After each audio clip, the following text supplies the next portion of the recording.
AM 1620, the Eagle Radio Network.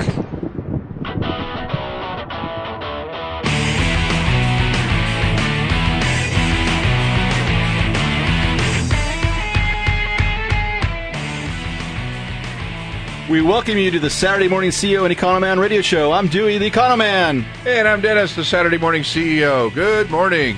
Good morning to our listeners out there. If you've been following current events, Dennis, you'll know that there was the economist, or not the economist, but the economy is becoming a little more fit these days. Is that right? Yes, and we're going to just briefly discuss some of the employment data and unemployment figures that has been out in the economy over the last couple of days. That sounds good. Hey, we've got a fitness guest coming on later, so let's very talk good. About fitness in the economy is great. Yeah, so that should be a good tie-in.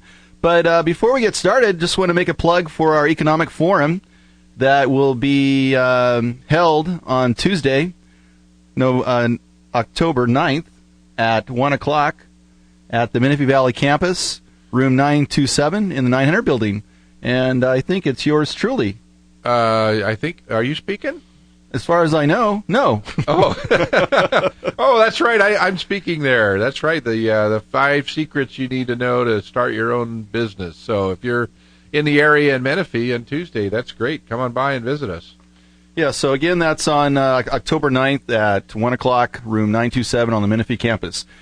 So, Dennis, the unemployment rate officially for September was 7.8%. That's an improvement from 8.1, a 0.3% drop. So what does that mean for our economy? Yeah, that's a couple percentages. What is that? What does that mean? Well, that means I can't comprehend a percent, but I can comprehend numbers. There was approximately 114,000 jobs created in September.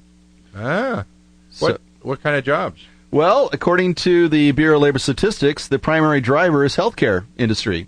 There was 44,000 jobs created in September. Overall, for the entire year, 295,000 jobs were created in the healthcare industry. Is it because the economy has been sick? Well, maybe the BLS has found a cure. There you go. That's true. Well, that's interesting that it's gone up there, because I've noticed where I teach, we teach a lot of healthcare programs, and we've actually seen the healthcare industry kind of slow a little bit in their hiring because of the unknowing what's going to happen with healthcare insurance and all that. So if they're actually hiring more, they're holding back. So that means that there could be more on the horizon when they figure it all out. Yeah, that's a good point. Businesses usually in a market of uncertainty, usually are reserved, slow progress until things become rosy. But the next key labor market statistic we have is transportation and warehousing. Increased by 17,000 in September. And overall, for the entire year, there's 104,000 jobs created in that industry. Wow. I wonder if that it has anything to do with people shopping online and stuff, or I don't know. People needing to ship stuff around. According to the data I've looked, consumers are hopeful and spending money, even though income has remained relatively flat, but consumption figures are up. And we'll see if that's sustainable, especially rising gasoline prices in California. Right. Ouch. Yeah. $5 mark. Double ouch. Yeah, I heard it was 6 somewhere. Towards L.A. somewhere there was. Did you say it was sick or 6? Yeah, I think that's the same thing. It's synonymous.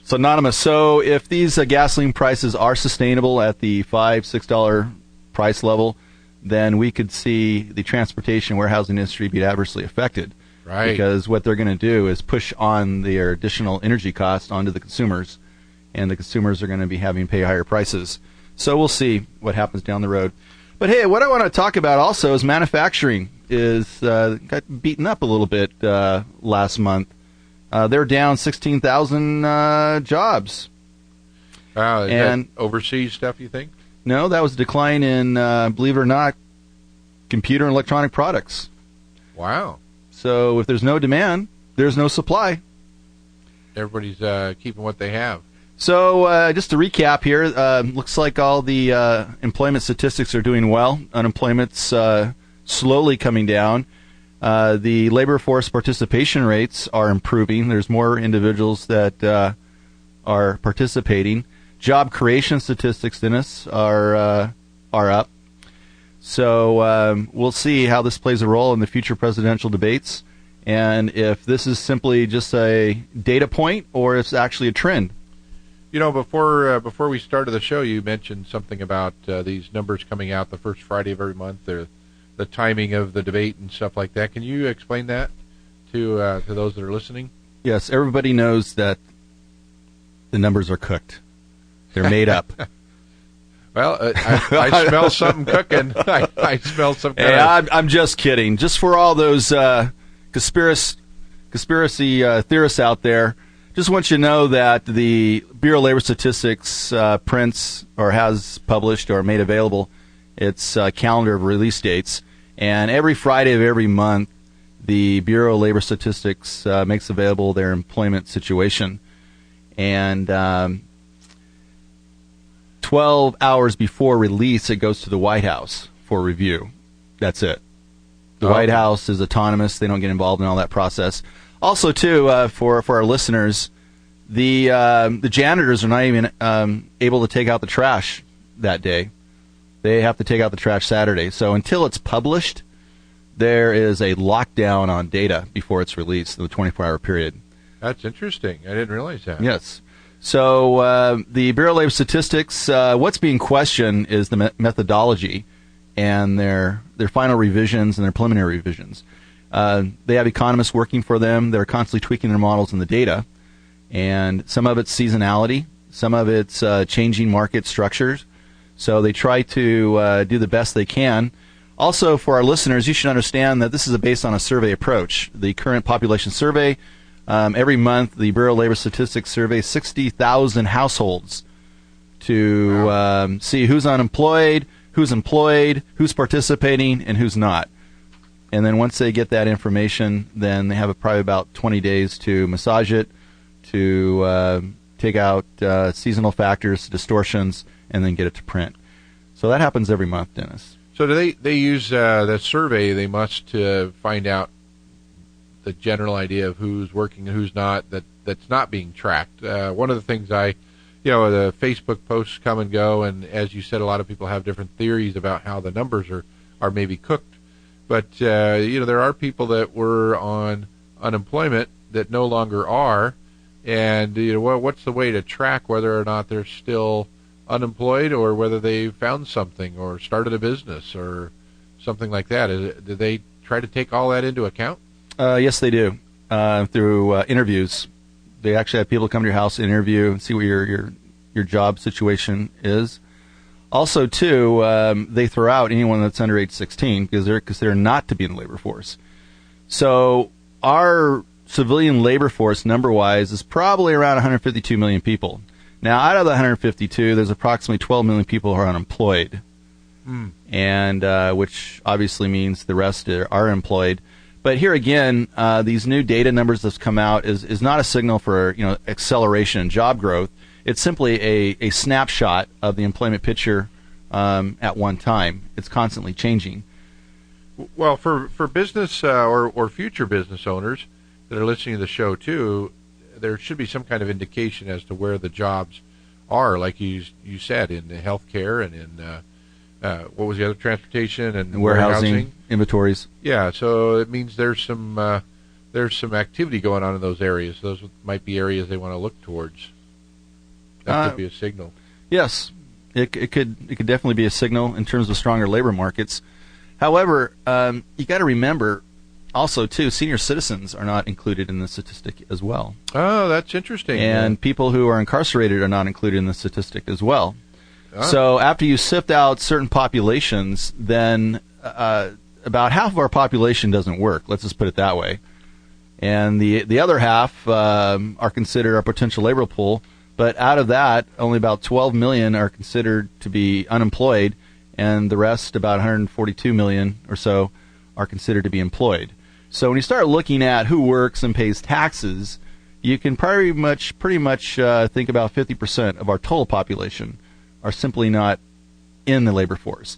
So one argument as to why the unemployment rate is down is there's just some people that has decided that they're going to stop participating in the labor force, so they're completely out.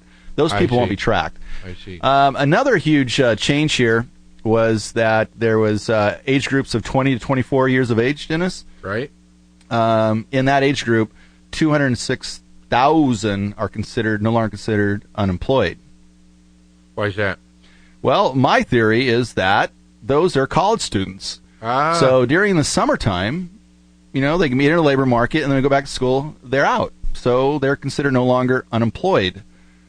So that's why you saw the big change of unemployment for that age group. They simply went back to school. That makes sense. If you're at school and not working, you're not considered to be in the labor force, thereby decreasing the level of unemployment. Interesting. So a lot of different age groups that are, as the baby boomers are getting older too, there's a lot of older workers that are out in the workforce. So I just want to recap on this. There are good signs in the economy. Jobs are gradually being created. However, the employment picture is still sticky.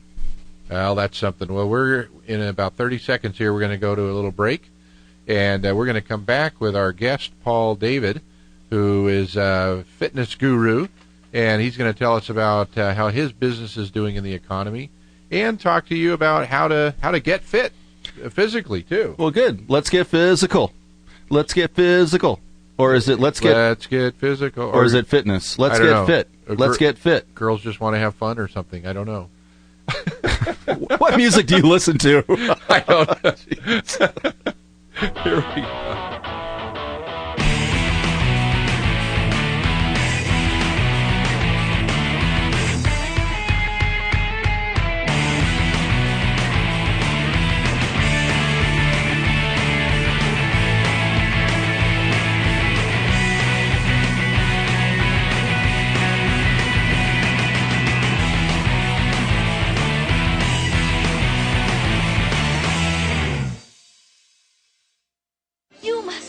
Your fairy godmother? Cinderella's dream comes true because the glass slipper fits. It fits. In our world, the right fit can be just as important, especially when it comes to car seats. Always choose a car seat that's the right fit for your child's age and size to make sure your little pumpkin gets there safely every time. Hop in, dear. Thank you. For more information, visit safercar.gov/the-right-seat. This message has been brought to you by the National Highway Traffic Safety Administration and the Ad Council. Chris, can you put the video game controller down for a second? I can talk and play. Oh, I'm totally annihilating this punk kid in Nebraska. I just feel like you're not acting like a grown-up in our relationship. Am too. Well, you still ride your skateboard to work, there's the comic book collection, the race car bed. Look, I'm young at heart, but I put money into my 401k every paycheck. I picked up a few savings tips at feedthepig.org. I have control over my financial life now, and that feels pretty grown up. Put away a few bucks, feel like $1,000,000. Putting some money from every paycheck into a savings account or contributing to your 401k can make a big difference later. For free ideas and easy tips on ways to save, go to feedthepig.org. That's feedthepig.org. So, I bet I look like a grown-up to you now. Well, except for the footy pajamas, I'd have to agree. This message brought to you by the American Institute of Certified Public Accountants and the Ad Council.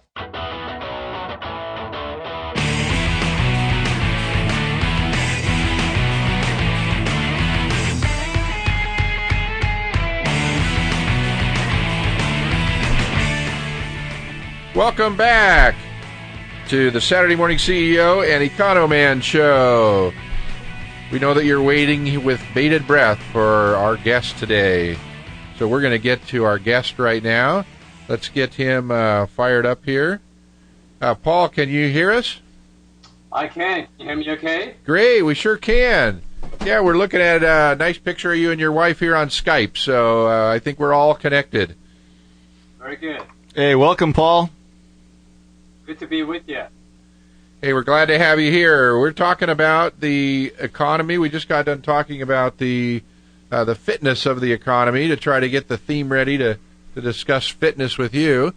We wanted to talk to you about your business just celebrated a 1-year birthday. Is that correct? Correct. It's actually coming up. It'll be on November 1st. It's a big milestone for me. November 1st will be the birthday? Yep, you got it. Excellent. That's good to hear. So what we wanted to do was talk to you a little bit about what you've noticed in this economy. I'm curious to find out whether or not the fitness industry is seeing a downturn, or if it's part of the industry, like, oh gosh, I forgot the name of it. Mentioned earlier. Healthcare industry. Paul. No. Well, I'd like to know if the if the fitness industry, if people are becoming more fit, then obviously there'd be less demand for healthcare services. Correct? If they're spending more time getting themselves fit, like they would the boutique industry. That's the word I couldn't think of, was boutique. More people are getting their nails done and hair done and all that stuff. So are they getting themselves in shape, or do you see a downturn in that area in this economy, Paul? You know, what I've found is that I think exercise is really the cheapest form of healthcare. And what I've found in the last 4 years or so is that people are turning more to small boutique-type training studios, and they're buying programs that they can do at home, programs like Insanity and P90X, things that can be easily done in their own garage. And there's still folks joining gyms, but they seem to view that less as the solution, and find it crucial that they stay in shape, but look for alternative choices that they can do that doesn't take up a lot of their time. I see. Okay, so they're specifically moving into different things other than just going to the gym. Correct, exactly. Something that that might not cost any money at all. Maybe it's a little video or something they can just buy online. And I find them doing things at home. And it's not necessarily that they're using more equipment, treadmills or ellipticals at home, but they're just doing more body weight based workouts at home, and find it's a good way for them to save money, and it doesn't take them time. Well, that's good. Now, what have you done in your business to help to market your business? You know, that's really what our business is built on. We're not your typical gym where it's loaded with equipment and you just buy a gym membership, if you will, and what you're basically doing is renting space. Instead, we like to think of ourselves as more of a coaching facility. So everybody that comes in is there for a purpose. They're there to get coached for a certain goal, be it weight loss or relieve any lower back pain or train for a 5K or 10K. And so much of what we do really is based on body weight exercises, is on showing people really the most efficient way to work out.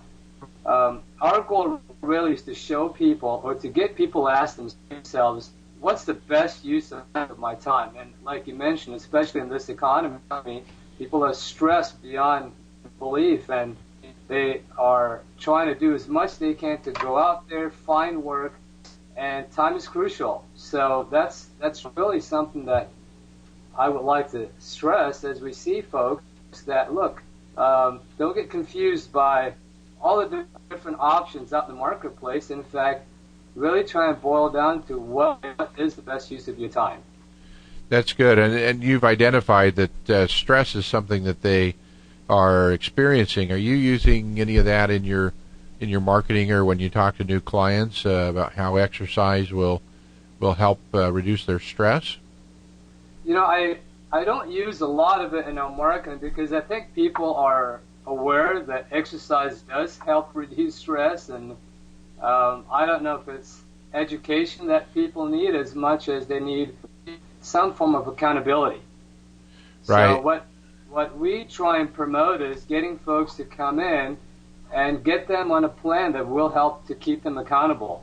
And of course, through that, we'll educate them on the benefits of how exercise can help a little bit more. And there's nothing like a little bit of success to try and keep people motivated to keep plugging on.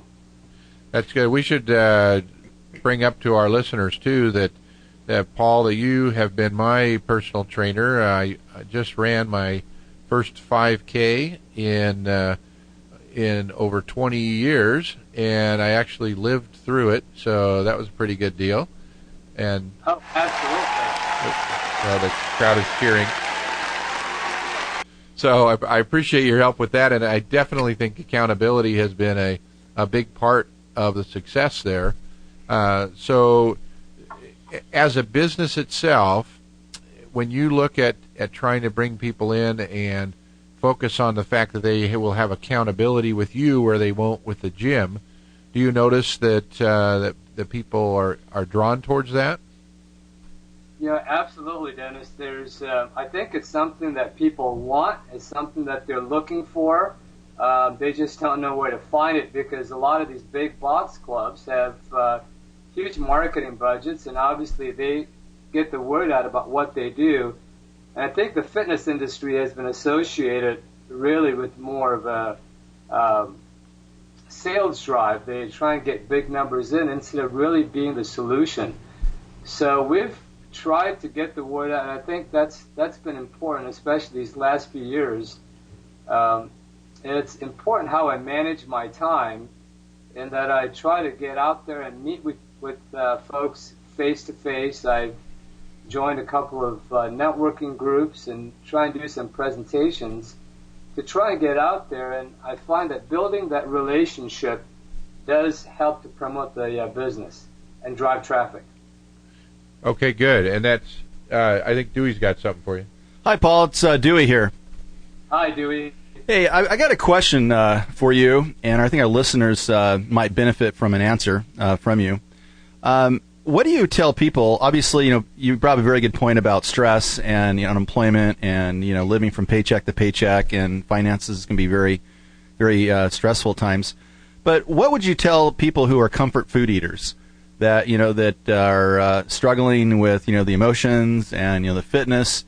Is there any advice that you can give those type of people who are binge eaters, emotional eaters, comfort food eaters? That's a really good point. I find a lot of people turn to food for comfort, especially during really tough times. It seems like that's the only thing in their control. Their food intake is the only thing in their control? Yeah, they reward themselves with food, and what I find is that the best thing we can do, I try and offer a few different suggestions. One, of course, is exercise. If somebody were just to add even a 10 to 15 minute little snippet of exercise, that it just helps them be a little bit more conscious of their health. The other part to it too is I find most people, if they tend to overindulge or turn to food as a comfort, it's usually at the end of the day. So we try and get our clients to have something a little bit healthier anytime between 3 to 5 p.m. We find that hormonally their sugar levels take a bit of a drop. And as a result, by the time they get home, they've had a long day, they're starving, and they turn to food, and it's really easy. So number one, exercise.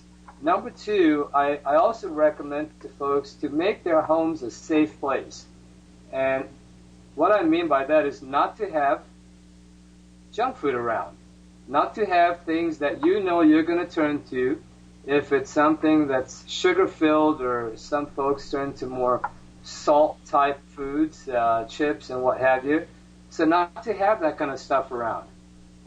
We like our clients to have a protein shake between 3 to 5 o'clock in the afternoon, because we find that helps to stabilize their blood sugar a little bit more. But just adding those two tips, we found people are able to control it. Yeah, that's good to keep the house safe. I think Dewey's asking you the question for. Yeah, I have another question. Free advice. Yes, free advice. Thank you so much.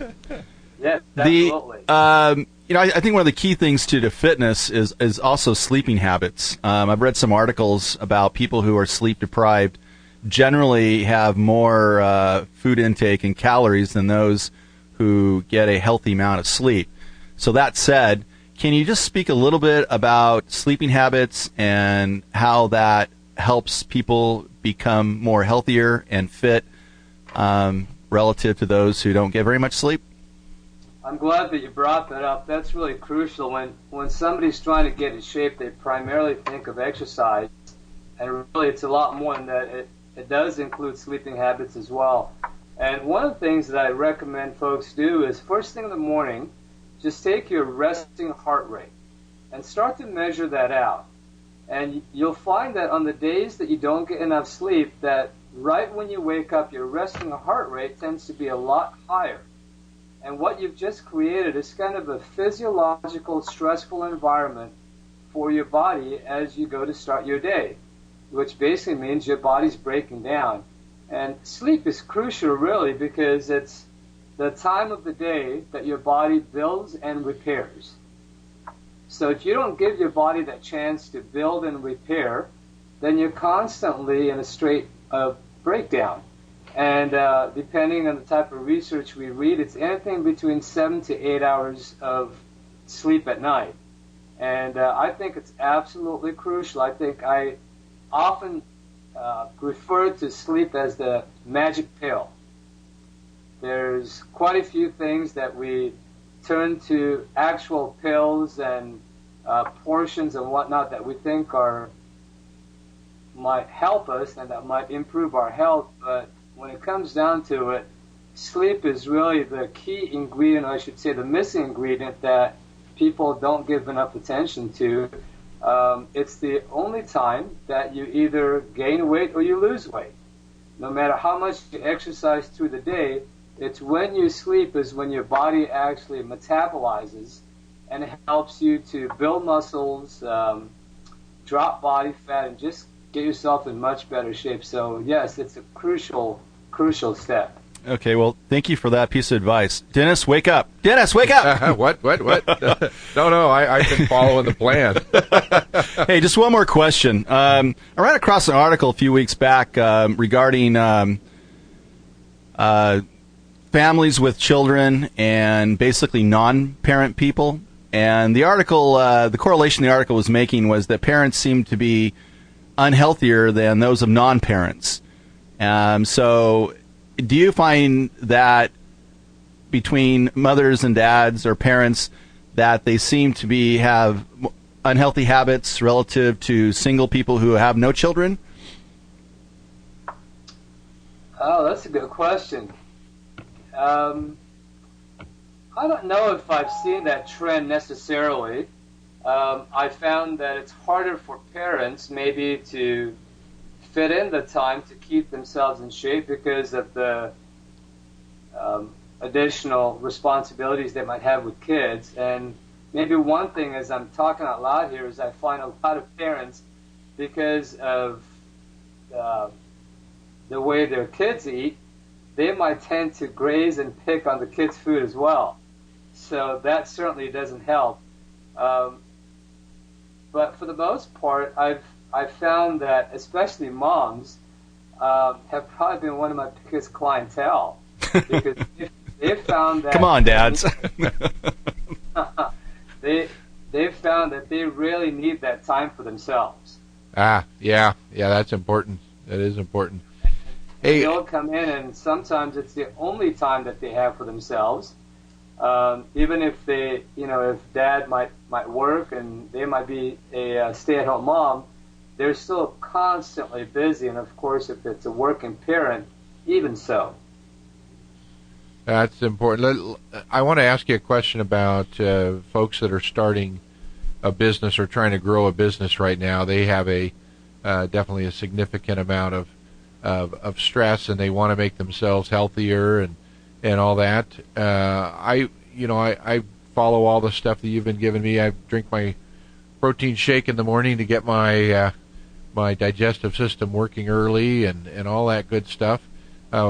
What can you know what we'd actually love to have you share a little tip with us every Saturday morning. Does that sound like something you'd be willing to do? Oh, for sure, I would love it.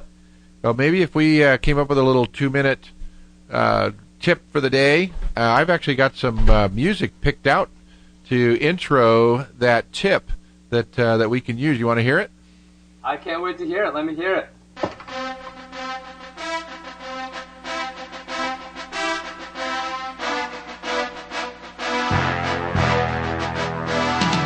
So I think that's what we'll do is we'll play that music. That's perfect. That sound good? I love it. I'm feeling like running around the studio right now and getting into shape. Is that before or after you put down that donut, Dennis? Oh, stop. Not that I'm snitching or anything. I really don't have a donut. Just because your fitness coach is on the radio. Hey, thanks a lot. He's going to work me out extra hard, even though you were just joking around. I'm not joking. What are you talking about? Hey, can you give us a little tip then for business folks that don't have a lot of time? What can they do exercise-wise or nutrition-wise or maybe some kind of meditation, or what do you think would help the most for someone that's busy that just needs to do something every day to get started? Ask yourself what's the best use of my time, like what I mentioned earlier. You've got so many options out there. Should I go for a walk? Should I go for a run? Should I take a class? The best use of your time really is spent weight training, some form of resistance training. And even if it's only 30 minutes of resistance training, it really is the best use of your time. It helps you to build the muscles around your joints. It helps get you stronger, and additionally, it also improves cardiovascular health. And because the nature of weight training, you actually take your joints through the full range of motion, and it's the best bang for your time. Going for a run isn't necessarily bad, but it's not. It doesn't necessarily build up the complete body, if you will. Resistance training, I found, and again, if it's only for 30 minutes, helps you shape your body, helps you get to your goals a lot faster, I found, than anything else out there in the marketplace. Well, that's excellent. My 2 cents is add in weight training. Excellent. I appreciate that. Well, we're going to move on to our next segment here with Dewey's. Oh, hang on a second. He got me a little note here. What do you think about self-defense exercise? Is that what it is? Yeah. What's your thought about self-defense training? As in practicing for martial arts, or you're talking about MMA? Yes. Whether it's karate, judo. Do you think that if you could find some time during the day to enroll in a self-defense training program of some sort, would that be beneficial? You know, in regards to improving your health, I found that martial artists tend to have really good flexibility. That's what they focus on quite a bit more. Is they work on a lot of flexibility, which folks definitely need, especially guys. In terms of improving overall total body strength, I find that they still need to add that weight training component. There's quite a bit of demand with martial arts, especially these days. MMA type exercises tend to be more of the fad, and you need something to keep your joints strong, to keep you strong for martial arts, karate, and what have you. So for those that are only relying on martial arts, great. There's nothing wrong with it. I think it's better than sitting on the couch and eating a bunch of donuts. But, right. And I really don't have a donut here, by the way, Dave. So, and resistance training is not like resisting the donut. Actually lifting some weights, I'm sure. So, hey, we're very appreciative, Dave, of you being on, and we are going to set up that 2-minute fitness guru tip on our Saturday morning radio shows. But we are going to move on to our 1-minute economist and start that segment. So we appreciate it, and we will talk to you later. We'll send you off with the Rocky theme. How's that sound? Sounds great. Thanks for having me on, Dennis and Dewey. Hey, thank you, Dave. Your information was very informative. Very good. There we go. Everybody get out and run. Run. Run. Run, Forrest. Run. All right. Well, we appreciate having him on the air, and we're now going to move on to the 1-minute economist and talk about the indicators. So let's get started here. Those will be some happy days when we know how to see what the economy is going to do, right? So let's talk about it. For the 1-minute economist. Wednesday, happy days. Thursday, Friday, happy days. The weekend comes, my cycle hums. Well, today's economic indicator is Cardbox. Yeah, Dennis, Cardbox is Card boxes? is a leading economic indicator, meaning that it's going to foretell something. So here's the concept.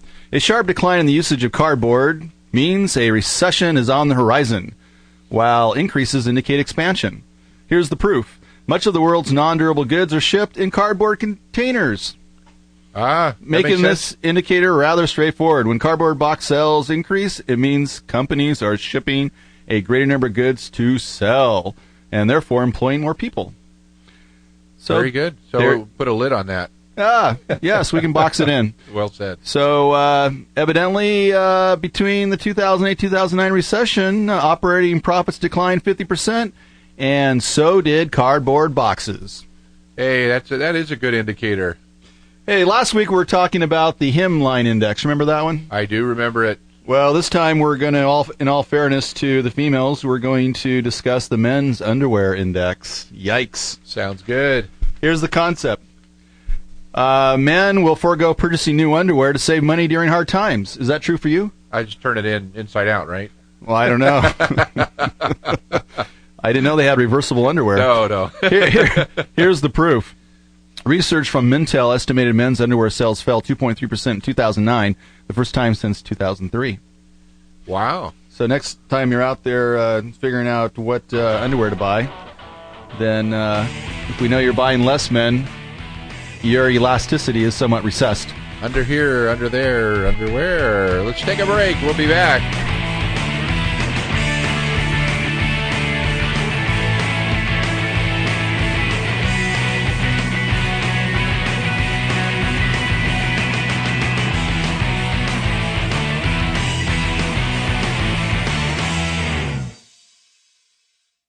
For the California Dental Association, Christy Yamaguchi. As an Olympian and daughter of a dentist, I know the importance of having healthy teeth and a bright, healthy smile. Tooth decay is the #1 childhood disease, more than asthma and obesity. That's why a new state law requires that kindergartners receive a dental checkup. So parents, prepare your children for school. Take your child to see a dentist. It'll make you smile too. For more information, call 800-CDA-SMILE. Do you suffer from the heartbreak of brain rot, feeling bored, sluggish, listless, not had a new idea in days, using electronic gizmos without a clue why they work? Now there's help. Ham Radio, guaranteed to stimulate your corroding neurons and open a whole new world of excitement. To learn more about Ham Radio, go to helloradio.org. Side effects of ham radio usage include mental stimulation, desire for education, new career paths, understanding of technology, and cases of addiction have been reported. If you experience any of these symptoms, you're welcome. Ham Radio. It's not your granddaddy's radio anymore. They were outnumbered, out-equipped. They had no chance of winning, but they had one huge advantage: General George Washington. The fate of unborn millions will now depend, under God, on the courage and conduct of this army. We have to resolve to conquer or die. Just as the leadership of one man helped form a nation, today leadership can transform the world. Pass it on from the Foundation for a Better Life at Values.com. It's like FM without the commercials. It's like XM without the quality. It's AM 1620, the Eagle Radio Network.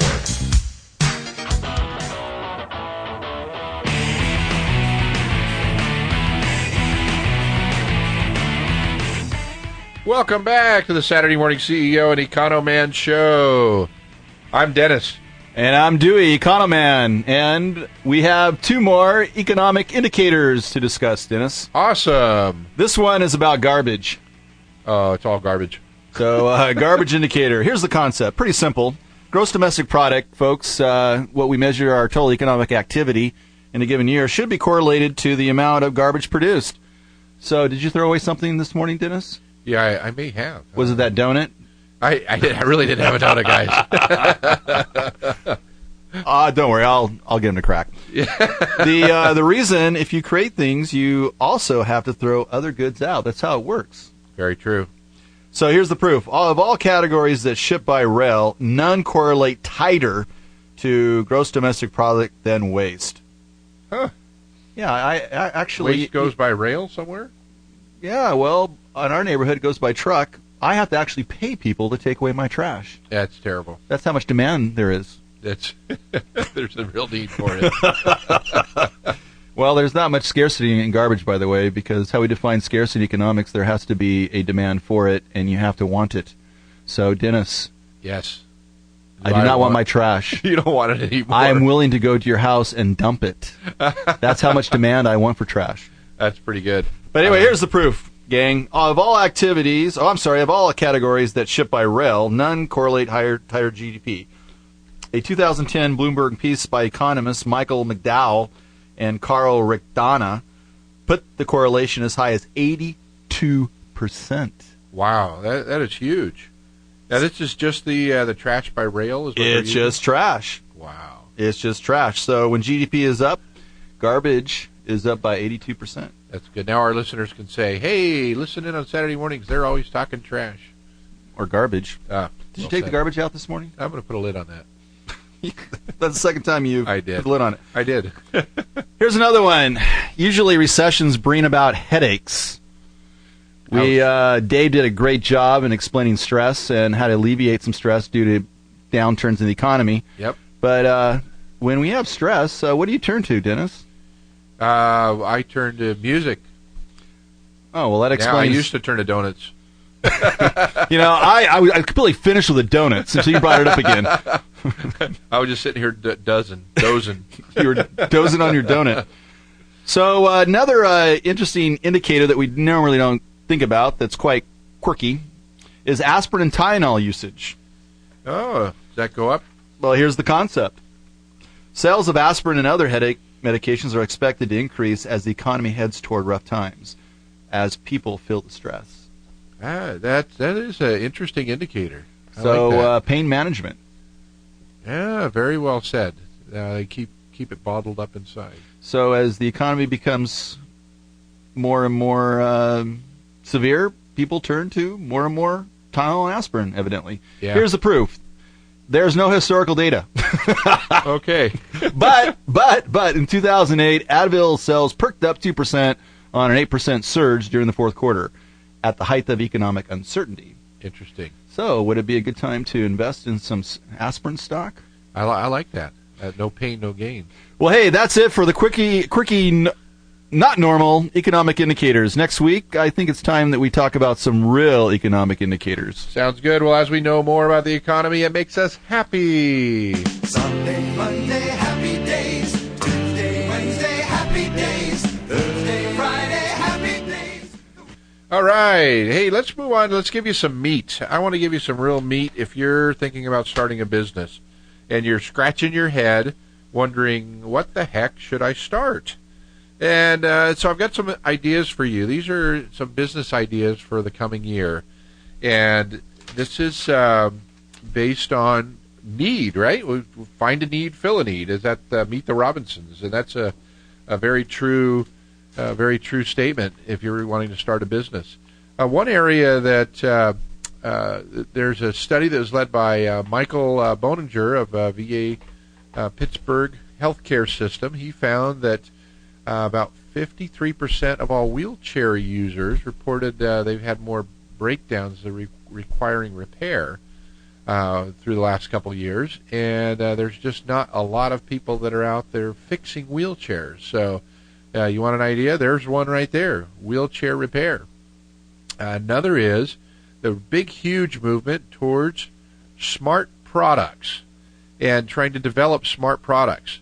Now, if you're thinking, well, I don't know, I'm not that smart. How can I develop a smart product? That's what I was thinking myself. But there is if you're not familiar yet with crowd sourcing, which, by the way, or crowdfunding. That's one of the other ideas here is a crowdfunding consultant. People that are familiar already with stuff like Kickstarter. If you're not, you'll go to Kickstarter.com and you can find people that are trying to raise some money for inventions or projects that they have. But one of them is the Smart Things. So if you'll Google Smart Things on Kickstarter, you can watch a video. There's a guy that's invented some equipment that you can hook up any product to that will put it on the internet. You can then run your lights, your security system, your everything from your iPhone, from an app. And he is actually free sourcing all of the information that you need to build some products that will work with his platform.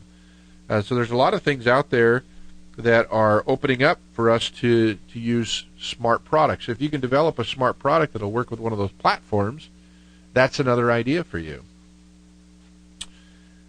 Ghostwriting. Ooh. Sounds kind of spooky. It is. Now, we don't know who these people are because they're ghosts, but why is that? They do advertise. Why do ghostwriters exist? Ghostwriters exist for the people that want to write a book but don't have the time or the know-how or the desire to get in and do all the work. So the person who I had to edit my book, I hired actually through elance.com, where you can post a job and see what you need done, or you can look at what other people do. And she edited my book, but she's also a ghost writer. So let's say you're a busy doctor or a busy radio show host, and you just don't have time to write your own book. You can actually pay somebody to write it for you. You just give them an outline, say these are the things I want to write about. They'll Google some of the information and put together a book for you. You read through it, edit it, and you're good to go. But there's a need for ghostwriters out there because a lot of people are getting busier and don't have time to write. So, well, especially when the unemployment rate's going down. Yeah, that's one of the ways of bringing in some additional income. So you'd expect demand for ghostwriters to be higher when unemployment rates are lower. Correct. Yes, that is correct. And most all of these are set up. All the suggestions I'm giving you are ones that are related to the down economy that we're in. So they're specifically there for you to consider as something to do to earn a living. The other is a multicultural marketing expert. What? Yeah. What does that mean, multicultural? Well, you're obviously not one if you don't know what it is. Yes, please enlighten us. There's specific ways to market to people of different cultures, and getting to know those people. They research from a direct advertising firm called Accurate Leads found that marketers who do not target to minorities are losing out on a $3 trillion market. So if you happen to know a lot about a minority group and want to start sharing with companies how to market to them, then there's a need for that. How's that sound? $3 trillion potential market? $3 trillion potential market, yeah. Oh, that's a big market. That's a big number. Of course, that includes the world, so we'd expect it to be big. Oh, yeah, absolutely. Because there's lots of different cultures as you move outside the U.S. The other is green consulting. A lot of people are trying to figure out now. It's a recent study found that 82%, that's a big number, of U.S. consumers are concerned about sustainability. And 80% are considering that when they make purchases. So they're starting to think about, wait a minute, I'm going to buy products that are going to biodegrade or somehow help the community that they're in. So businesses are starting to see, well, what can we do? So there is a need for people to consult in that area. So if you have some background and can help companies find out, they need to not only know what to do to be green, but how to gain some green from the green. They need to make sure they can get revenue from whatever it is they're doing, or it won't be sustainable financially either. So green consulting is a big new area that they need people in, need businesses to start up in. Another is disaster consulting. So if you've got some background with fires or floods or other tragedies that happen, severe weather events and all that keep coming up, businesses are realizing that they're not prepared for those. So if you can help to consult in those areas, there is a need for that. I mentioned before the crowdfunding consultant, and there is a consultant named Victoria Westkoff, and she's helped a lot of businesses start to build some more money, raise some money through some of these crowdsourcing websites like the one I mentioned earlier, Kickstarter. So Kickstarter.com, you can find out about crowdsourcing and how that works. Instead of going out and basically the way it works is instead of going out and finding people to invest in your idea or your product, you put that product idea together and post it in a video format and in a written format on their website, and you let your friends know about it. If it becomes popular, it moves up on the search ratings on that site, and you give away but with certain donations to help your project, then you actually sell that product to them or give it to them as a reward for helping to invest in your program. So it's not like they're going to own part of your company. They're not loaning you money you're going to pay back to them. A lot of people use it for, let's say you're going to write a song or do a CD, your first CD. Then you can tell people that if you donate $20, you'll get a signed copy of my CD. If you give $5,000, I'll come to your house and play, that kind of thing. So different levels of rewards based on the amount of money that they put in. If you don't raise the target amount that you want, then nobody who said they were going to put money in will lose out, because you have to raise that goal money to be able to produce your product. So that's a whole new thing that's really growing quite a bit. A good way to find money to get your. It's not meant to start a business, but it's meant to start a project, to complete a project. Another is translation services.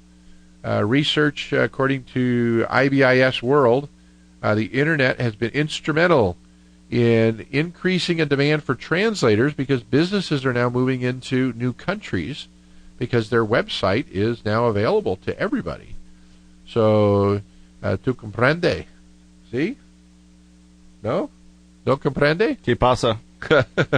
So if you speak another language and can help translate for companies, Google Translate and other automated systems out there are what people are using, but they're finding out that they don't really say it the way they want them to say it. So there's a lot greater need for translation services.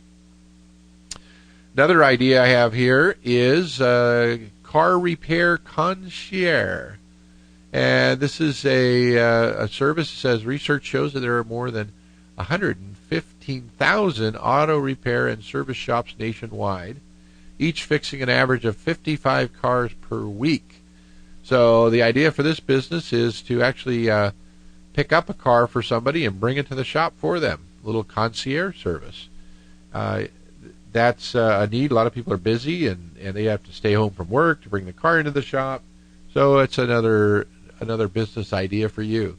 It kind of reminds me of a business idea that I've thought of and actually have seen some other people do. Is if you've got a van or some bigger vehicle and you're looking to start a business, you may go to your local dry cleaner and work a deal with them. They will give you a dry cleaner that is not just a storefront dry cleaner, but one that they actually do the dry cleaning themselves. Then they will give you a wholesale price on dry cleaning. You could go to people's businesses, pick up the dry cleaning for them, bring it to the cleaners, and bring it back. And you're then creating an opportunity for people to not have to run by the dry cleaners. So I worked in a couple offices where somebody came by and did that, but it's not as prevalent anymore. So there is a need for people to do that. And what you're doing is you're creating yourself a business, but you're also helping that dry cleaner get new business that they're not going out there to get themselves. So you're helping another business. So you're kind of helping the economy too by creating this new business. So if you take stuff to the dry cleaners, Dewey, or not? Why, yes, I do. If somebody said, "Hey, I'll swing by your house every Friday and pick up and drop off for you," would that? And it was the same price as if you brought it there yourself, would you be interested? Well, that depends. If I'm pressed for time. If you're pressed, I like that. A little pun in there. Good, no, seriously. good I laundered my some of my clothes. Uh-huh. And the reason for that is just time. For about $2-3 per article. Yeah. can't beat it. Now, would I pay somebody to come by and pick it up and deliver it? No. No, if it was the same price as if you brought it by. If it didn't cost you anything extra for them to pick it up for you. Because what they do is they give a wholesale price to the delivery folks. So that's how they make their money. Sure. See, there you go. All right. Dewey's your first customer if you're out there listening thinking, gosh, that sounds like a great idea. Yes. We'll give his address out over the air. We could have a laundry index. Yeah, it definitely could. We could clean up the economy with that. Hey, let's take a minute now, and I want to share again, as we do every Saturday morning, share some of the weird ideas of businesses that are actually working. So let's give a little intro music into this. Are these the crazies? These are the crazies. You ready? Did you have anything else you wanted to add to business ideas? Or do you have any questions for me? No. I think you covered a good spectrum of business ideas. Oh, good. Give our listeners something to think about. I hope you guys, if you're thinking of starting a business, do it. Give us a call here, too, sometime, and we'll give you some tips and ideas. What's the number they should call? The number they should call is on our website, because I don't have it in my head right now, but if you go to SaturdayMorningRadio.com, then it has our number there, and I think it's... what's that website again? 747... SaturdayMorningRadio.com. SaturdayRadio.com. Hey, let's mention one more time that on Tuesday from 1 o'clock until 2:30, we're going to have the Economic Forum over at Menifee Mount San Jacinto campus. And I'll be the speaker there, and I'm going to be sharing 5 secrets to starting your own business that you need to know. 5 secrets. 5. All 5. There's actually 6, but I'll give an extra one as a bonus. No, I'm just kidding. Well, that's really nice. Hey, I think I don't think there's secrets anymore. You don't know this, but I have pretty much posted on the website all your secrets. Oh no. Well, they've got to come here. It didn't say top secret, like classified. Okay. Hey, and then can I give away some free books there too? I don't see why not. Okay, sounds good. What's so come happening get a free book. Come get a free book. Come on down. We'll give away free books. All right, let's go to the crazy business ideas.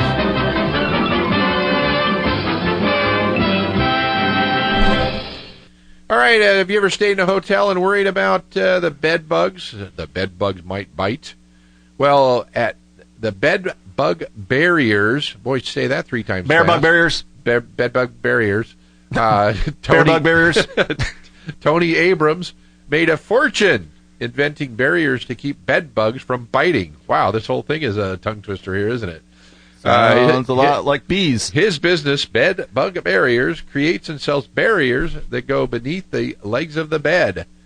These barriers trap the bed bugs as they attempt to crawl into the bed to bite sleepers. Think it's a crazy idea? He's made millions with this idea. Hey, wow. That's interesting. I'd like somebody to come in to make an idea about keeping the remote on the television clean. Oh. You know, that's the number one bacteria laden. Another one devices is in the hotel room. Using a pen to sign checks when the cashier hands it to you. Too, there are a lot of bugs on those. Okay, next one. Rent a chicken. Oh, I'm running out of time here. Rent a chicken is where you think you might want to have chickens. You're not sure. You want to just test it out. Well, for $250, they will. Who is it in Traverse City? A husband and wife team in Traverse City. Rent a chicken. Will bring over the chicken and all the stuff you need to try it out. And there's also Rent a Chook, which I guess is a word for chicken in Australia. So it's spreading everywhere. You can rent a chicken everywhere. Okay, hangover helpers. It sounds like hamburger helpers. Did you ever wake up with a hangover and a big mess to clean up and you'd like to have some breakfast? Well, this couple of college students came up with a business. They've been... well, of course, college students. Forbes magazine, CBS, Regis and Kelly, and they'll come in and clean your house up and all kinds of that cool stuff for you, and that's their business. So we're going to... Thank you for listening to Saturday Morning Radio. It's been fun, and it's been real, and it's been real fun. See you next week.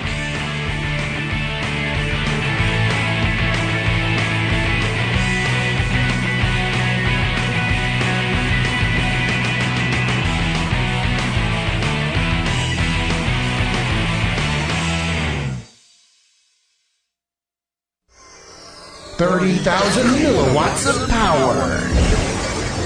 Broadcasting almost across the valley. AM 1620.